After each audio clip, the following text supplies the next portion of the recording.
Praise the Lord. फिर से आने वाले खुदावंद यीशु मसीह के नाम से आप सबको भी मेरा नमस्कार।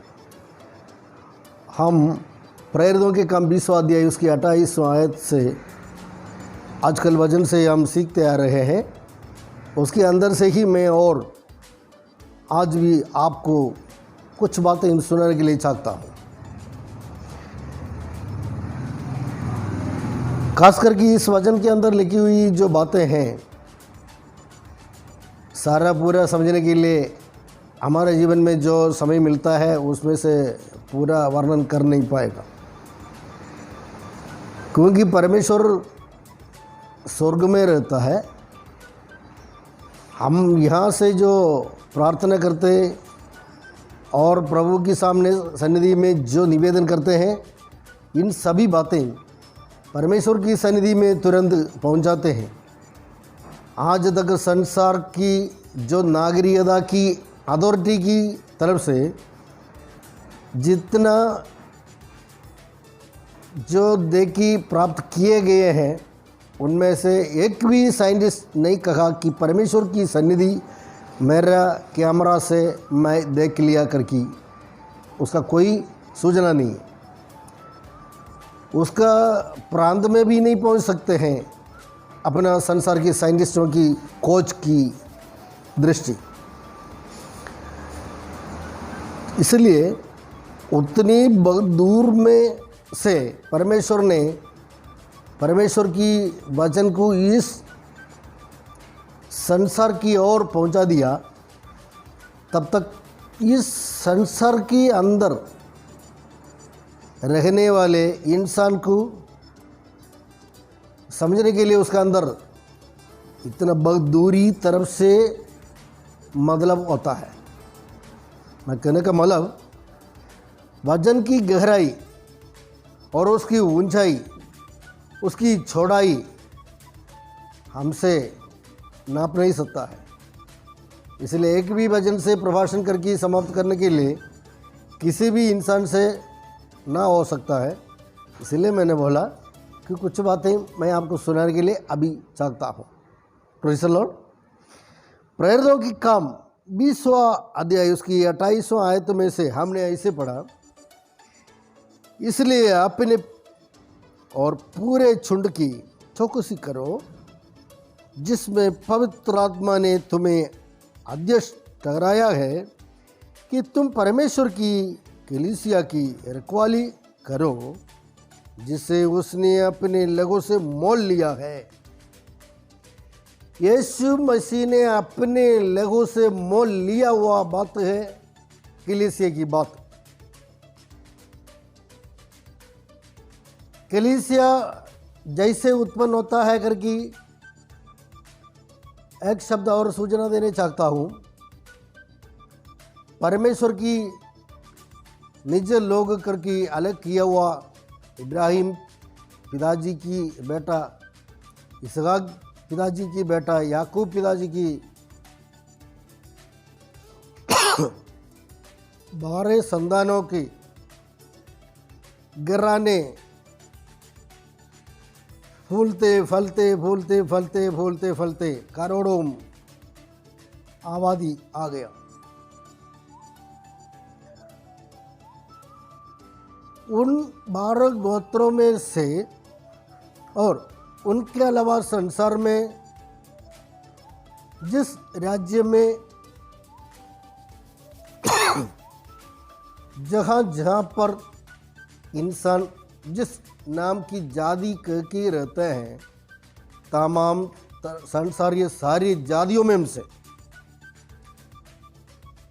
फिर से कहेंगे तो इसराइलियों से और संसार में रहने वाले बाकी सारी जातियों में से यीशु मसीह की सुसमाचार सुन के यीशु मसीह की नाम को अंगीकार करके यीशु मसीह को दिल में अंगीकार देते हुए, ग्रहण करते हुए अपने ज़िंदगी को प्रभु यीशु मसीह की सन्निधि में सौंपने से जो दान मिलने वाले आनंद जीवन की लक्ष्य में और विश्वास में प्रत्याशा में जो आते हैं, उन तमाम लोगों ने मिलकर बनने वाली झुंड है परमेश्वर की कलीसिया की शाखा।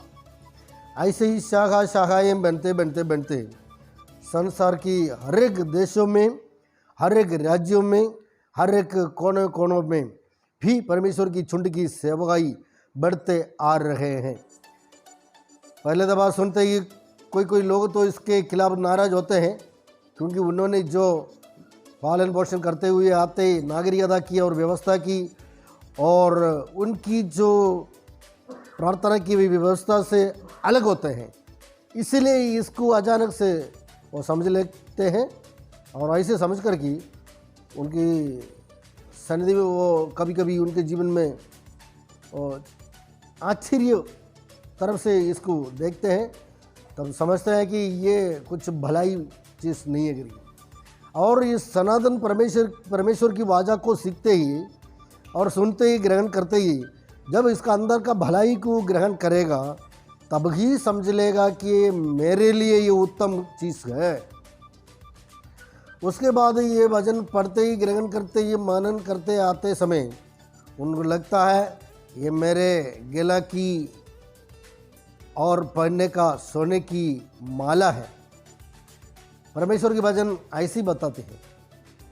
तो मेरे प्रिय और मित्रों, प्रभु में मेरे सारे भाई और बहनों, सारे बुजुर्गों, समझने वाले सारे बच्चे बालकों, मैं कहता हूँ कि परमेश्वर की वचन हमारा प्राण के लिए मीठा है, प्राण के लिए कुदरत देता है, प्राण को नरक की कुंड में से बचाता है। इसीलिए हम आइए उस वचन की गहराई की बातें फिर भी हम ध्यान देंगे। क्या है कि तुम परमेश्वर की कलीसिया की रखवाली करो, जिसे उसने अपने लहू से मोल लिया है। यीशु मसीह ने इसको मोल लिया, परमेश्वर की कलीसिया को। तो कलीसिया कैसे बनता है करके आपको पता चला। तो इस कलीसिया को मोल लिया यीशु मसीह की लहू से। यीशु मसीह की लहू किसके लिए मूल्य की तरफ से सौंपा दिया? सनातन परमेश्वर के सन्निधि में। सनातन परमेश्वर स्वर्ग में विराजमान है। इस सनातन परमेश्वर का भी संसार में आया नहीं। सनातन परमेश्वर की सन्निधि में, सनातन परमेश्वर की मुख से निकले हुआ वचन से उत्पन्न हुआ जो यीशु मसीह, इसको कहते हैं यीशु मसीह वचन है। तो ये वचनधारी प्रभु की पुत्र, परमेश्वर की पुत्र जड़धारी हुआ, शरीरधारी हुआ। जब जमाने की पूर्ति हुआ उस समय पर जड़धारी होकर या हमारी तरफ इंसानों के बीच में उन नन्ही की कोख में आते ही पवित्र आत्मा की सहायता से वो मनुष्य रूप में जन्म लिया। संसार में 33.5 साल जिया था। उसके बीच में नमूना से ज़िंदगी बिताया। बचपन में 12 साल में माँ बाप के साथ साथ यरूशलेम में पर्व मनाने के लिए गया। उसके बाद वापस आते समय मिस हो गया। माँ बाप ने ढूंढ करके 3 दिन तक वापस चला, उसको पाया और उसको लाया घर पे ला करके। उसके बाद में भजन में हम ऐसे सीखते हैं, घर पे जाकर माँ बाप की बात की अधीन रहा। ऐसे ही माँ बाप की बात की अधीन रहने वाले उपदेश की व्यवस्था कैसे मानना है करके नमूना दिखाया। जब 30 साल हुआ तब उसने पिता परमेश्वर की हुक्म के अनुसार सुसमाचार की सेवकाई करने के लिए निकला। 3.5 साल तक इस काम कनान देश में या इस्राएलियों के देश में चलते घूमते फिरते हुए किया। हजारों लोगों ने प्रभु यीशु मसीह से अलग अलग तरह की फ़ायदा पाया। चंगाई, छुड़ाई, आशीष, इन तमाम बात की अनुसार जो जो मिलना है वो पा लिया और वचन को भी सुन लिया, ग्रहण किया। और जब इंसान की पापों की नाते कुर्बानी होने का कारण हुआ, जो समय आ गया, उस समय सलीब में चढ़कर कुर्बानी हुआ, अपने प्राण छोड़ दिया हमारे लिए। उस वक्त उसके शरीर में से खून बहाने का वक्त आया। पीड़ा उतना तक था। हमने यीशु मसीह की पीड़ा तो कभी नहीं देखा, फिर भी कुछ फिल्म चित्र की और दया सागर की चित्र देखते ही यीशु मसीह को उस समय रोमियो की अधिकारियों ने यहूदियों से मिलकर के जो पीड़ाएं किया, उसको कैसे मरना हुआ, वो सब कुछ हम उस फिल्म से देखी कुछ कुछ समझ लेते हैं। बाकी सब कुछ परमेश्वर के वचन में से हम पढ़कर सुनकर ग्रहण कर लेते हैं, समझ लेते हैं। उस वक्त बहाया हुआ जो लहू है वो सारे परमेश्वर की सन्निधि में यीशु मसीह ने सौंप दिया। भजन संगीता 39 उसी में हम ऐसे पढ़ते हैं, यदि भाई की जो छुड़ौती के लिए परमेश्वर की सन्निधि में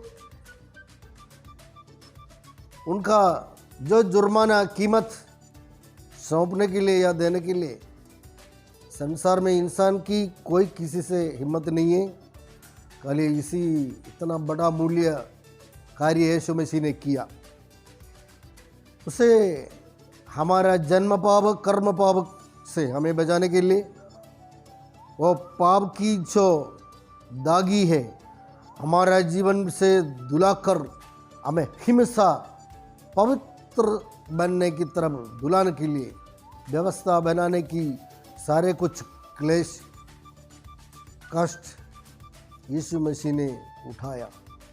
इससे क्या होता है कि हम परमेश्वर की सन्निधि में आकर घुटने में खड़े होकर हाथ जोड़कर सिर झुकाकर जो प्रार्थना करते हैं, जो विनती करते हैं, जो निवेदन करते हैं, उनकी प्रार्थना कभी निकम्मा नहीं होता है। परमेश्वर उसकी प्रार्थना एकदम ध्यान से सुनते हैं, तो सुनकर के हमारे लिए जवाब देता है।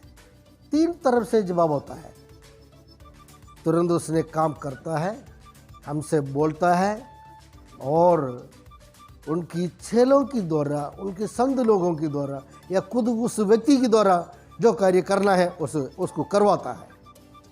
Praise the Lord. तो इसीलिए हम परमेश्वर की सन्निधि में आते समय हमें भयभीत होने का कारण नहीं है। खाली परमेश्वर से हम डरना है, मनुष्यों से हम संग से रखना। हम शर्माते हुए इंसान की सामना करना, परमेश्वर के सामने हम डरते और कांपते हुए आना। सनातन परमेश्वर ज्वालामुखी को सृष्टि किया गया। परमेश्वर की हुक्म के अनुसार जब यीशु मसीह ने ये सब कुछ सृष्टि किया, तब इतनी गर्जन से जलने वाली सूरज उसका भी गर्मी का पूरी तरफ नाप इतना डिग्री करके नापने के लिए किसी से नहीं हो सकता है। फिर भी साइंटिस्ट लोग कुछ कुछ बताते हैं, उतना तक हमको भी मालूम है।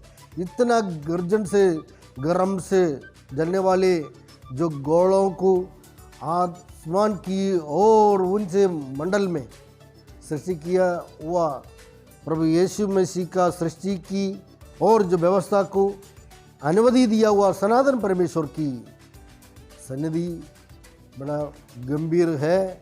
हम कामते हुए आते समय, हे मेरे प्यारे संतान, मेरी प्यारी बेटा, मेरे प्यारी बेटी, ऐसे अपने थाली में हमको ले लेते हैं, अपने हाथों से हमें ले लेता है, हमको सहारा देता है। खुदा की छाती में हमको लेते ही छोटे बच्चों को छाती में लेने वाली माँ बाप की समान परमेश्वर हमारे लिए सब कुछ करता है। Hallelujah, praise the Lord. तो यहाँ पर प्रेरितों की काम में हमने क्या पढ़ा कि जिसे उसने अपने लोगों से मोल लिया है। कुछ लोग ऐसे समझ लेते हैं कि यीशु मसीह की लहू को शैतान को और मोल की हिसाब से दिया करेगी। ऐसा नहीं। परमेश्वर की सन्निधि में स्वर्गीय कॉर्बी के सामने यीशु मसीह की लहू को सौंपा दिया, मोल रख लिया, हमको मोल लेने के लिए, हमको बचाने के लिए, हमको छुड़ाने के लिए, हमको आनंद जीवन देने के लिए। इसलिए आने वाले दिनों में हम फिर भी इसकी आयत से पढ़ेंगे। प्रभु आप सबको भी आशीर्वाद करें। आमीन। Praise the Lord.